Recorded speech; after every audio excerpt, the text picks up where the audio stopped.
Paul Rieckhoff, the founder of Iraq and Afghanistan Veterans of America. He's now the host of Angry Americans, a podcast.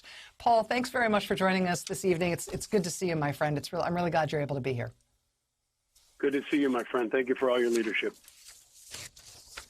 Well, talk to me about how you feel about this VA story. I feel like I do not want to be reductive, and I do not want to think about every VA medical center as being the same as every other.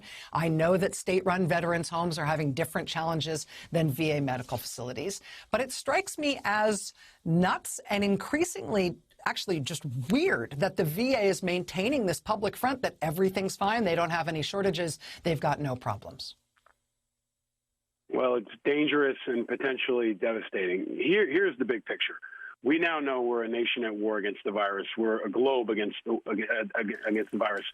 But here at home, there are two major forces that could add tremendous resources and either be the cavalry or be a deck of cards. The Department of Defense on one side and the Department of Veterans Affairs on the other side. The Department of Veterans Affairs serves 9 million people nationally. You've talked about the resources they bring to bear, and they have a sacred duty to care for our veterans, and that's important.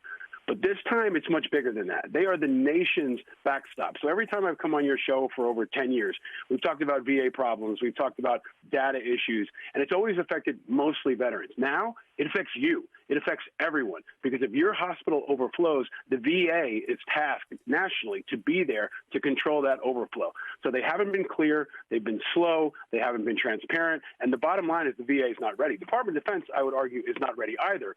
But the VA is not ready, and the Secretary of Veterans Affairs, you touched on it, he wasn't seen in public for over a week. He wasn't just not doing briefings. I mean, he apparently takes Easter off. He's not putting anything out on Twitter. He's totally AWOL. That's why I've used the hashtag #WhereIsWilkie. He should be the lead element on combating the virus and providing support not just for veterans, but for the entire public. And he's been MIA, and that's a failure of leadership that should concern everybody.